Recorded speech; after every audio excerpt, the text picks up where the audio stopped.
Welcome back to another episode of Silent Pals Go to the Movies. Touly is busy, so I will be reviewing Halloween Kills by myself. So just a fair warning, there's going to be spoilers up ahead, so you've been warned. The saga of Michael Myers and Laurie Strode continues in the next thrilling chapter of the Halloween series. So let's begin with my pros. This movie allows Jamie Lee Curtis to always stay in the slasher movie light by continuing her character as Laurie in the alternate universe timelines of the Halloween franchise. So there will be a next chapter, and hopefully we will finally see what we have always wanted to see, the final showdown between Laurie and the pure evil of Michael. I also feel that this film purposely had Karen, Laurie's daughter, die in the end in the same house where Michael Myers used to live. They did this because they needed somebody to have Laurie face off in the next movie and have a reason to actually go after him. Yes, there are Easter eggs from other Halloween timelines, but it just seems like they are trying too hard to connect all the timelines together or try to throw us off by adding nostalgia factors into this franchise. Now on to my cons. Like I said before, Jamie Lee Curtis is in this movie, and that's great, but most of the movie she was a backseat character. She doesn't even share a scene with Michael throughout the whole movie. Yes, there will be the next chapter, Halloween Ends, in 2022, but then will that chapter finally have Laurie ending Michael's reign of terror, or will they just continue milking the image of Laurie through Jamie Lee Curtis? So this movie was not just a slasher film, it was trying to be too many things, like an origin story, backstory filler, shedding light on some made up reason why Michael is not dead yet, and how the more he kills, the closer he is to ascending, and ascending to what? We don't get a straight answer. If that was the case, why couldn't they have started this since Halloween from 2018 and start establishing the fact that Michael Myers, the more he kills, the more he gains some power. Also, the way Lonnie kept saying over and over, evil dies tonight, and got everybody in town to go after Michael, but yet they failed in doing that. And he also did point out the incompetency of the police department and how the idea of them always failing, but still the idea that as soon as they see him go on the ground and fall, they stop attacking. They should have just basically decapitated him instead of them thinking he was dead and for him to get up. And if he did get up after being decapitated, well, everybody in town might as well just lay down because, you know, he's not human, so what chance do they have to fight him? Also, I wanted to comprehend how the scene where Michael is attacking Lindsay's car as she is talking to the kids on the swings, after we see him kill everybody in the car, he begins to chase her. She runs and hides and recreates the Lord of the Rings scene where Frodo and the gang are hiding from the Black Rider. And just like that, Michael doesn't see her and he just crosses the bridge and leaves her alone. But here's my question. Once Allison shows up later to the park and they find the dead people in the merry-go-round with masks on and Marion hung, when did Michael have a chance to do that? I mean, when he was casually chasing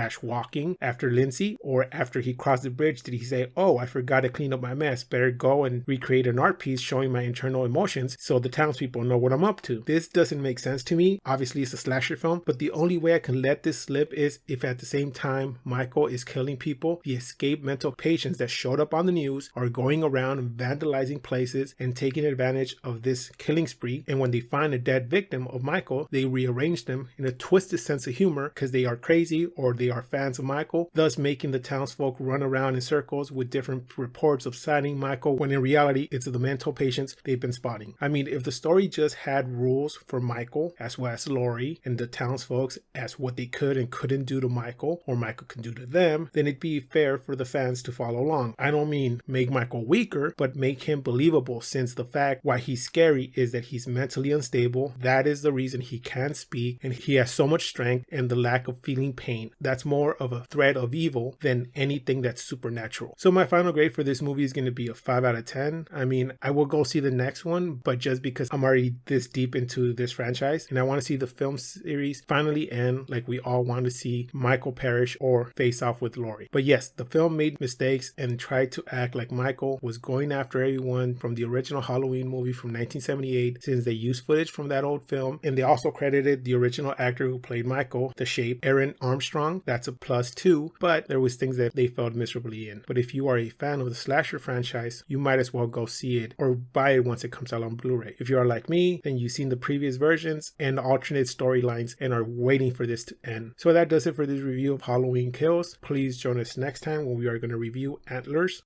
It's a diabolical spirit. This is a myth you're talking about. For you, yeah, but a cautionary tale to the people who believe in it. Please like, comment, and subscribe. You can find our social media links below, and like always, keep watching movies.